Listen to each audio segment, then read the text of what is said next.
and I started to feel as though I was losing my ability to manage the group process. We were learning as a group, but not necessarily the content outlined on the syllabus. This was in a class called The Nature and Purpose of Ministry, by the way. So not exactly pastoral care focused. Eventually, 2 other women participants in this seminar of 13 would confide that they too were survivors of incest or marital abuse. When I met with this first individual, whom I'll call Pastor Z, in my office alone, I wondered aloud with her if what we had experienced in the seminar was a pattern of relationship frustration that she experienced regularly. She admitted that it was, and she expressed a desire to learn more appropriate ways to engage colleagues in conversation. I asked her if she could identify patterns in her own conversation during the seminar that had been unhelpful. This is where we started. We worked at it together. When she wasn't always able to see what she had done, I tried to help point her in the direction of self-awareness. What she wanted in collegial relationships was more open and honest sharing of self. What she received, because she didn't know how to ask for it, except to be belligerent, was silence. We began to look at ways that she might ask for what she wanted and needed more appropriately, so that she might feel successful. Rather than assigning a label or a diagnosis here, I'd like to suggest that this woman in ministry had a narcissistic vulnerability as a direct result of her experience of incest. Is it appropriate to identify her experience as a loss? Yes, I believe so, at a number of levels. And it was a loss which shaped her pattern of object relating, especially with men, affecting her career goals negatively. Many of you in this room may be acquainted with the work of Herbert Anderson and Kenneth Mitchell, All Our Losses, All Our Griefs. In it, they outline 6 basic types of loss that include material, relationship, intrapsychic, role, functional, and systemic. Even though this book is approaching its 25th year in publication, I still use it in class. Let's think about those categories in terms of a, say, 15-year-old. What does a young woman lose when her father abuses her sexually? I think one could argue that she experiences a loss at all of these levels: material, relationship, intrapsychic, role, functional, and systemic. Moreover, her father became a predator, the man who should protect her. And in the situation I've outlined here, her mother abandoned her, at least emotionally. Thus, her pattern of object relating became one of fighting all men who sought her out for only one purpose, she thought, sexual gratification, in order to demean her intellect. She was also angry with her mother, who didn't act to protect her. Silence was regarded as suspicious behavior, and the only way to establish credibility for herself in the seminar was to demonstrate that she, in this instance, could take on the entire group. One could say that her grandiose self was damaged in adolescence. What do I mean? For those of you who may not be familiar with Kohut's theory of the self, I'm going to summarize it quickly and thus probably leave some important things out. But I want to relate his theory to the case I've just outlined, and then one other illustration of incest survived. Kohut proposed a bipolar model of the self. One pole is related to ideals, that's the idealized self, and the other is related to ambitions, or the grandiose self. The area or space, one might think of it as an arc, between the 2 poles is comprised of inborn skills and talents. The poles of the self are developed in relation to self-objects, or the original primary caretakers who fulfill the needs of the developing self. The maternal self-object is associated with the idealized self, while the paternal self-object is associated with the grandiose self. These self-objects are not viewed as separate entities, but rather in terms of the way they fulfill or fail to meet the needs of the developing infant. Kohut theorized that an infant could tolerate a traumatic failure on the part of one, but not both parental self-objects, or others who may have primary caretaking responsibility, I should add here. Thus, a paternal self-object need not be the biological father. It may not even be someone who is male, but someone who provides father-like care. The same is true for the maternal self-object. Now, if one subscribes to the idea that what is first negotiated in early childhood development is later renegotiated in adolescence, and by the way, I do, then a traumatic failure on the part of a self-object at adolescence is just as traumatic as it would be during infancy. In the case of our minister already described, Pastor Z, her mother failed to support her emotionally and failed to protect her physically. The mother did not and still does not acknowledge the fact of her daughter's sexual abuse at the hands of her husband, despite several attempts on the part of Pastor Z to have this conversation with her mother. Here then we also see damage to the idealized self, which this woman compensates for with somewhat self-destructive behavior. Her father sexually abused her. Here we see the damage to the grandiose self, and thus especially it manifests itself in her relationship with men. Pastor Z is aggressive and demanding at times, and demeaning at others, taking up the same kind of role her father and brother took with her. Her brother was the privileged male child, even though he was the second child, and she frequently fought to get out from behind his shadow. Thus what we have here is a traumatic failure of both parental self-objects, which leads to a fragmented self. A daughter is not able to idealize important qualities of her mother and internalize them if the mother fails in her very basic responsibility to protect and nurture the daughter. One would expect that a father would mirror back pride in his daughter's accomplishments. This was an honor student all the way through school, thus enabling her to feel like she has the potential to be creative in the world while at the same time accepting her personal limitations and the limitations of those around her. When a father perpetrates incest, the ability to admire him while accepting his personal limitations is destroyed. Damage to self-esteem and one's ability to experience empathy is inevitable. Even in this very limited description of a minister in conflict, and she was in a very conflicted congregation, I need to add here, we begin to see how the patterns of object relating learned earlier in life have been regularly repeated to the point that conflict is stirred up in a situation where it isn't helpful and it isn't warranted, and maybe it wasn't even in existence before. Within her family context, Pastor Z yearns for someone to acknowledge that a wrong occurred so that genuine forgiveness and healing can take place. When Pastor Z was finally able to come to terms with the idea that her mother was also a victim of abuse — her mother was abused because the firstborn was a girl, by the way — she was able to go home and share a Christmas holiday celebration with her family that was more meaningful than any in the past, because she could begin to have empathy for her mother, who had also been victimized. The three major constituents of the self, then, ideals, ambitions, and talents, and the injuries that occur to them shape the three major groups of transference experiences in an analytic process. And so what I'm going to suggest this morning is that ministers who've had these narcissistic injuries earlier in life experience three kinds of countertransference experiences in relation to the people that they work with. So I'm taking Kohut's idea of transference and now applying it to countertransference.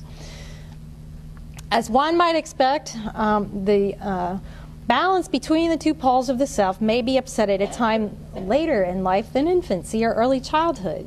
In the case I've just related, it was an adolescent experience of incest, but based on how I've come to know this particular individual, I would expect that there was a history of emotional abuse from early on in childhood.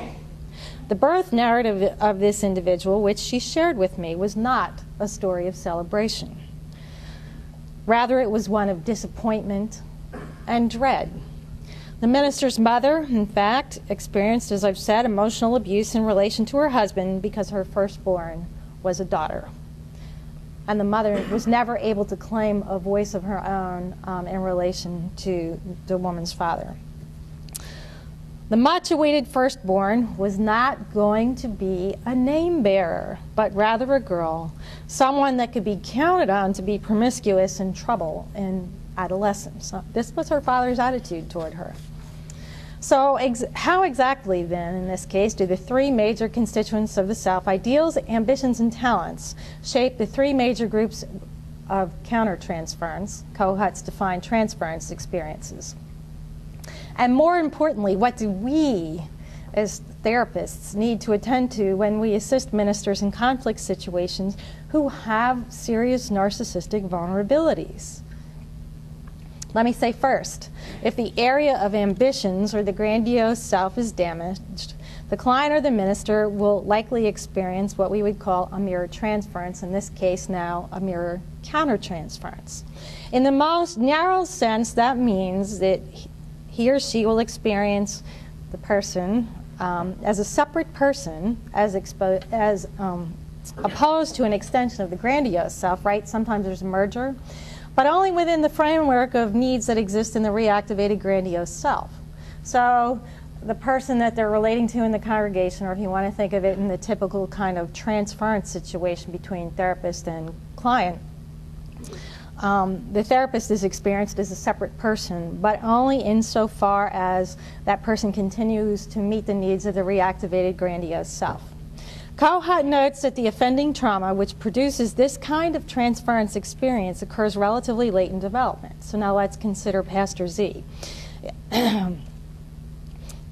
Hers was pretty late in development. It was adolescent, right? So we could say that she begins to see folks around her as an extension of her grandiose self, and that causes all kinds of conflict potential.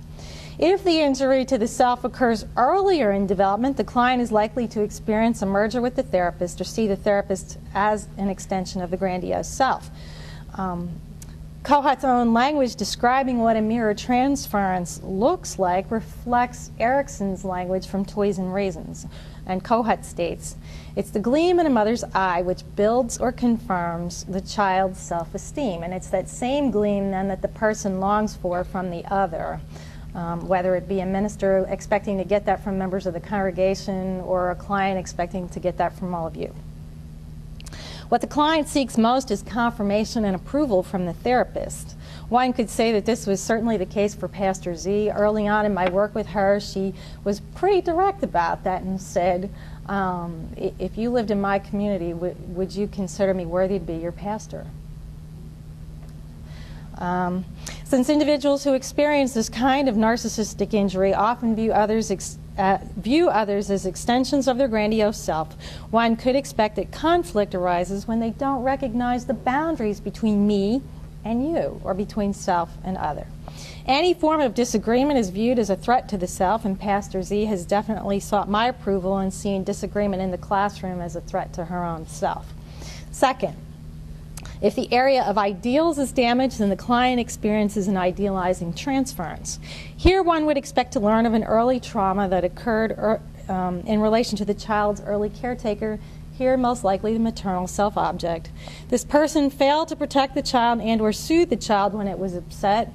Self-esteem is easily upset, and the client looks to the therapist to provide soothing and tension-regulating functions, which they lack, and the therapist needs to be able to tolerate the client's idealizations. So let's put that in a ministry context with a countertransference experience, and what do we see? The minister is going to idealize certain individuals in the congregation who might represent, in this pastor's case, a maternal figure. And in fact, this did happen for her. She had a serious conflict with the music director in her church, who at one point along the way did represent a maternal self-object. Finally, if the area of skills and talents is damaged, then the patient looks for reassurance in an alter ego or twinship transference. This means that the client will seek to experience the therapist as just like him or herself. What then can we say? How can we help to provide a cure? Especially those of us who do not practice analysis per se. What can we learn from this in order to help those who seek our assistance?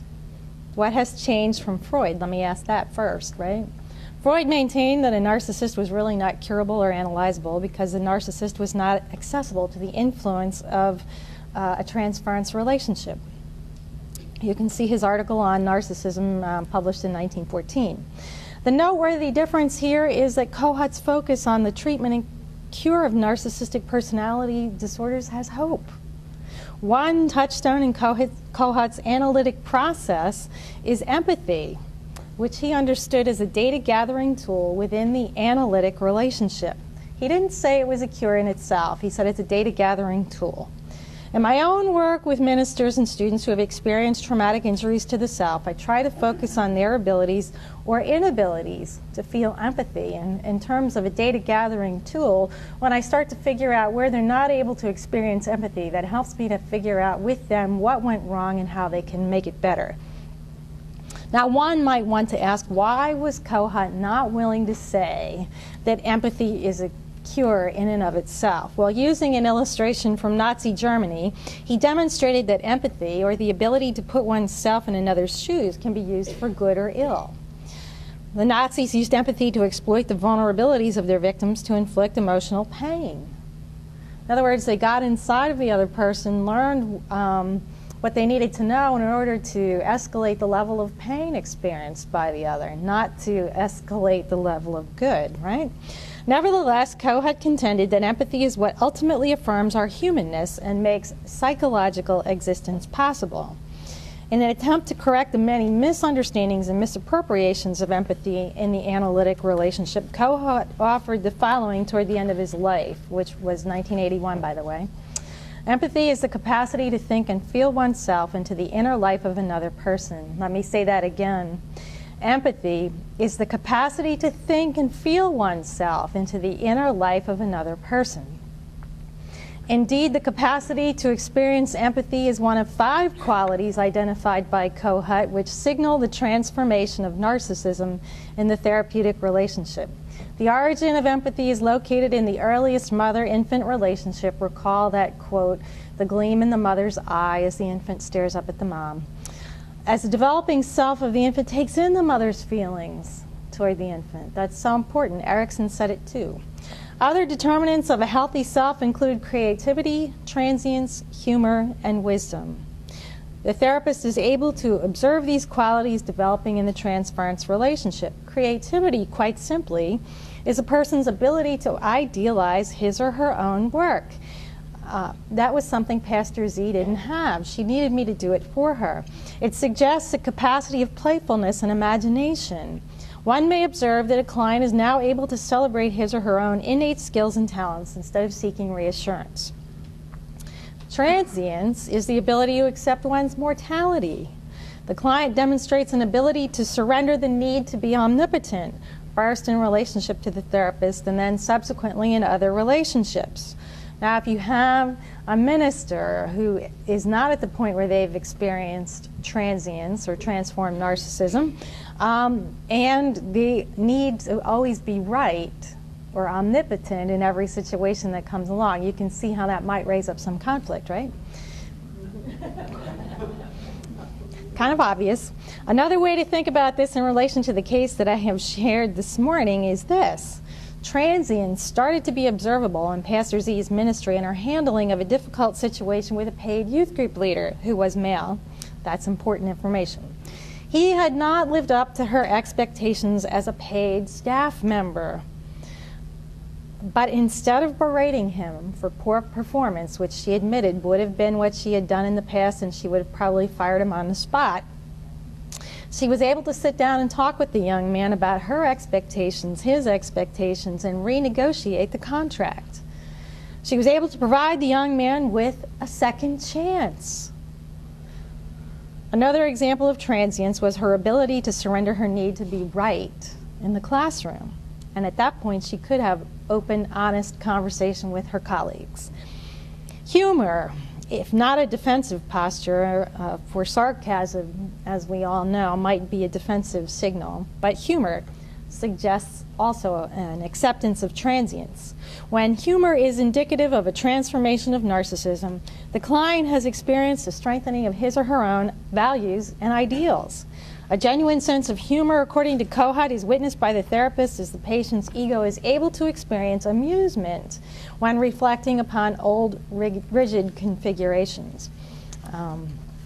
Said more plainly here, do we have the capacity to laugh at ourselves, even when something goes wrong? Last on my list this morning, but certainly not least, is the quality of wisdom. Wisdom, or at the very least, a modicum of wisdom, may emerge at the end of a successful therapeutic relationship. Like Freud, Kohut suggests that analysis never truly ends, but a successful analysis can be terminated.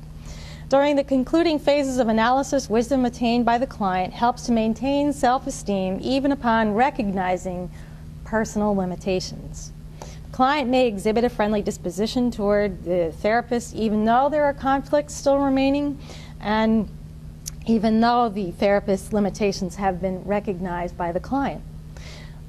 In brief, right, the client is now able to tolerate an empathic failure on the part of another. Human frailties are tolerated with composure instead of being defended against with tendencies towards self-aggrandizement or infantile idealization. So this leads me now to one final illustration. It's also the story of an incest survivor that I've had in class, and I'll call her Pastor X. Pastor Z had a tendency towards self-aggrandizement, which turned to aggression in congregational relationships when she felt threatened. Pastor X tended to compensate more with infantile idealization, or I could make the case for just immature behavior. At one point, I challenged her seminar group to be more supportive of her in her ministry experience and her presentation of it.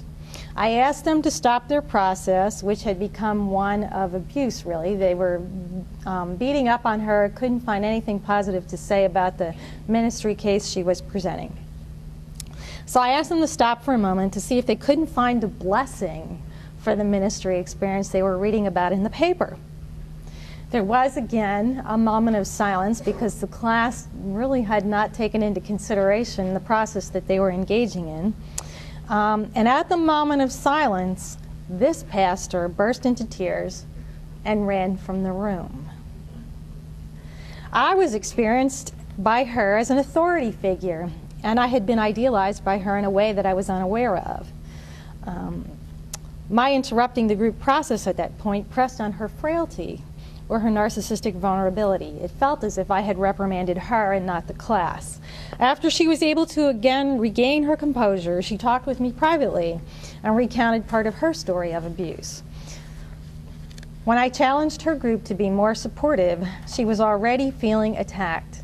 And I, as the mother figure or idealized self-object in the group, now appeared to be also unsupportive of her. She described her experience upon reflecting on it like this.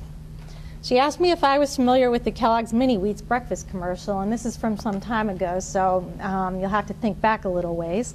But she wondered if I had seen the Mini Wheats breakfast commercial, which showed an adult sitting at the table eating cereal 1 minute, and the next minute there was a disproportionately small child with a high, tiny, squeaky little voice sitting there eating cereal at the table. In the moment that I had taken charge of the group process, it was this Mini Wheats metaphor that reflected her internal world feelings. I thought this was a really profound insight on her part, and we worked through some of the issues in a directed study together. So that's my answer to how to do therapy long distance. Have the student read about him or herself.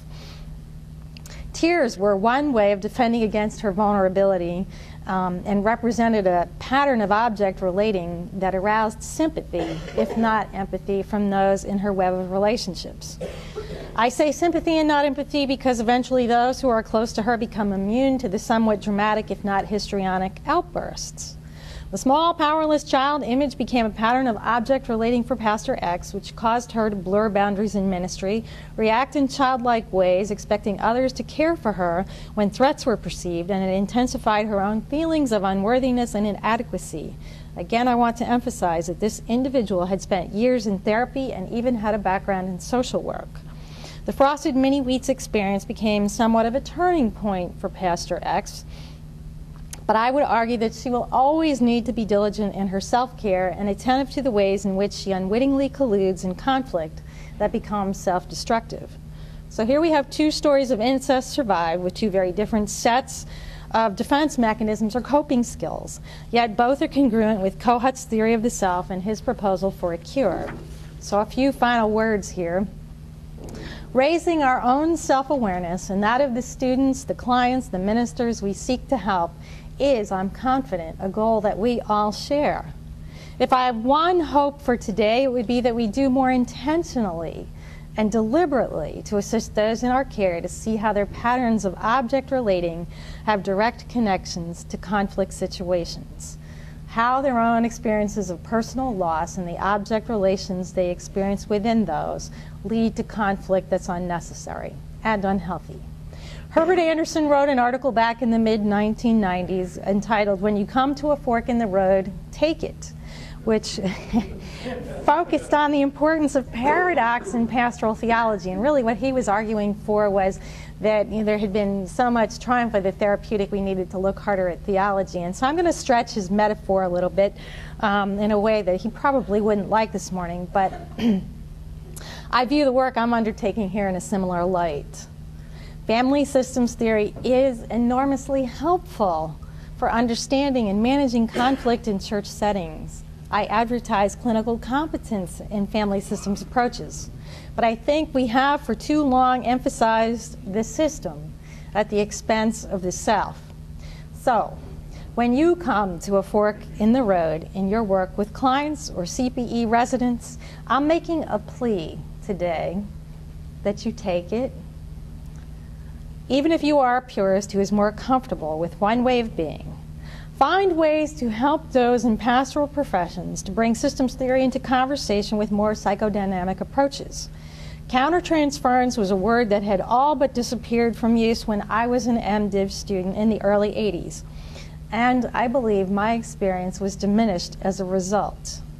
Countertransference, the use of self, the understanding of self and our personal histories is vitally important to preventive care for clergy.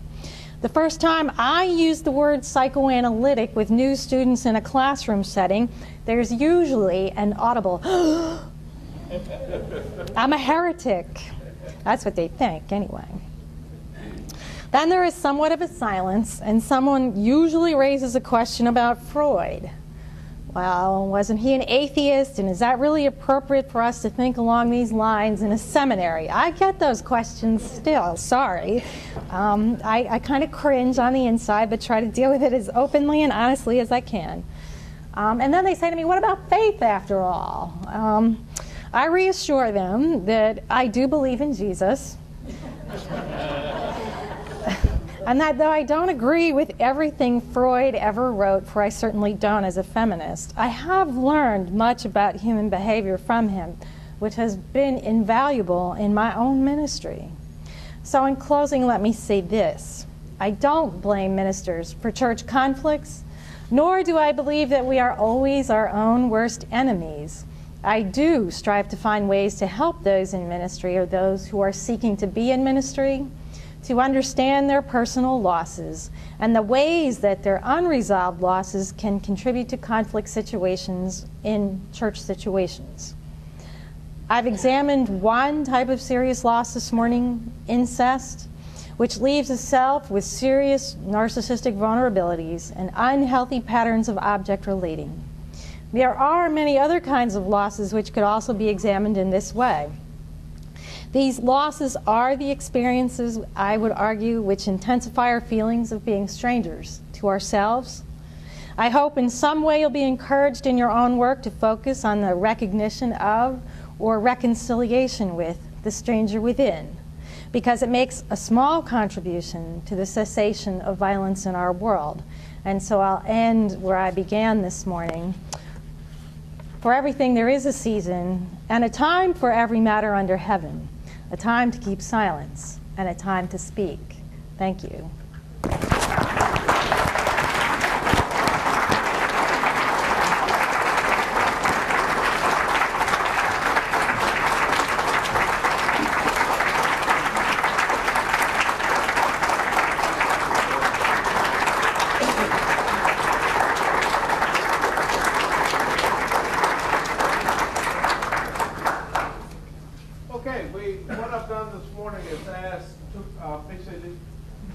Ask two people to respond to what Carol has shared with us, and I'm going to ask Louisa to speak first and share your response. You said I was going after Gary. Oh, I'm sorry.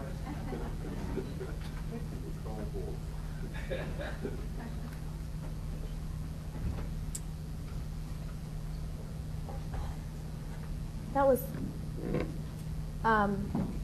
was a lot. Thank you very much.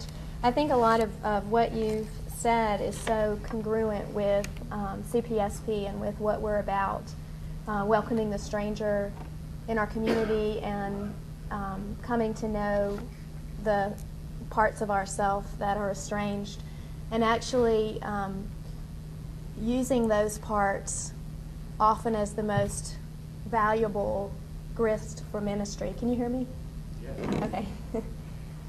So I appreciate knowing that you're in a seminary, because that's very much nothing like what I heard in my years of seminary.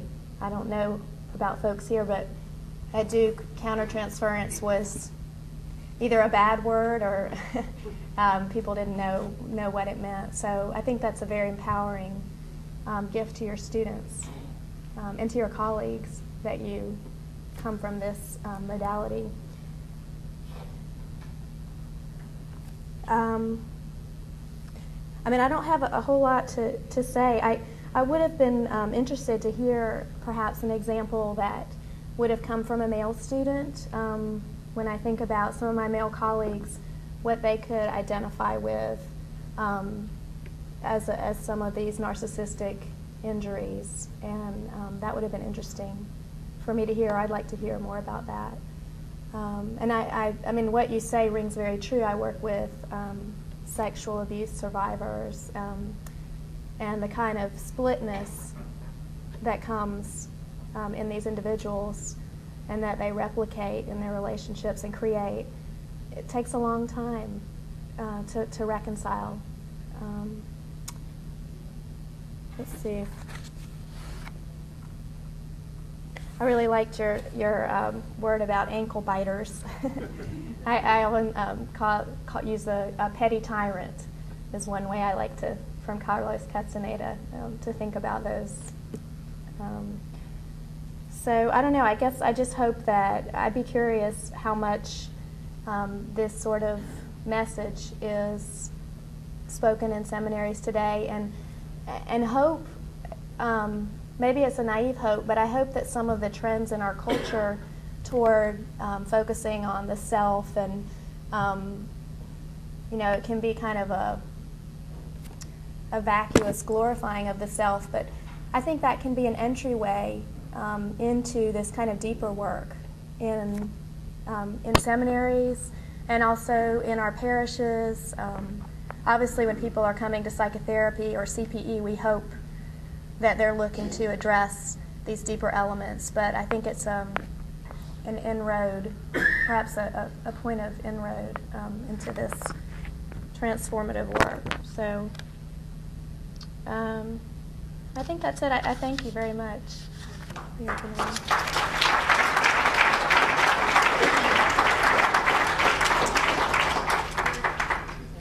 Okay, Barry.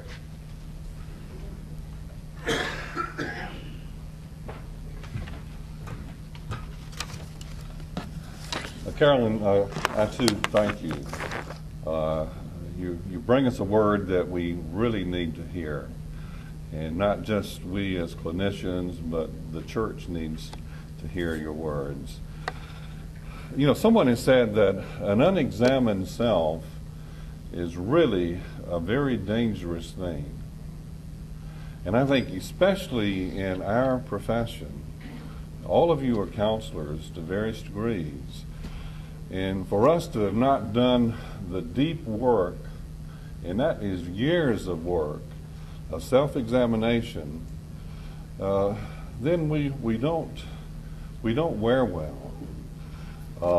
And we don't do the kind of in-depth work that we would be capable of. You know, your words of transference, countertransference, projection, sometimes I think it's almost malpractice, literally, that seminarians graduate and people even leave clinical training programs without a real working knowledge and understanding of these very crucial dynamics. And so, again, you know, we're talking about the culture, you know, the culture, the broader culture. I think we have a challenge as clinicians and a challenge for those who direct training programs that we really create a psychoanalytical culture.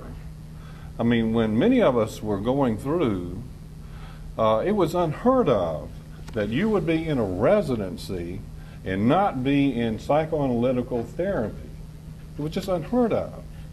You would be thrown out of the program if you were not in some psychodynamic therapy. And I think we're beginning to lose that. Those of us who read evaluations or who review trainees for residencies, many people come to us and you wonder, what did they do? I mean, they don't seem to even have the basic understanding of their story and how their story impacts the way they care for people. I mean, let's see, what else? You know, the other thing I think about, I think we as clinicians, we really need to be in a closer dialogue with our denominations. We really need to be more proactive in helping to bring our denominations along, our seminaries along, to the value of this kind of in-depth work that Carolyn has referenced today. So part of it is we need to be proactive. We believe in this stuff, but we almost like we keep it a secret. And I think we need to spread the word. So thank you for your words.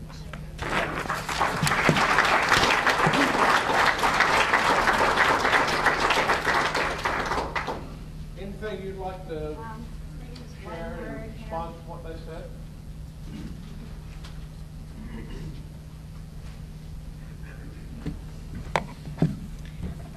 To the point about using a male illustration, I debated whether or not to do that because what I wanted to show here was that two women could have very similar experiences, but it could manifest itself very differently in a conflict situation. However, my longer sabbatical project, The Hidden Face of a Minister's Grief, The Stranger Within, will in fact look at stories of sexual abuse, male and female, stories of divorce, death, acting out adolescence, being the parent of a prodigal, in other words. And so hopefully you'll be able to read that in print and see what else I think about all those things. I just want to say again, thank you this morning. I really want to reassure you that I do try to work with students in such a way that they know you can be a Christian, a feminist, and psychoanalytically minded and still live quite comfortably in the world.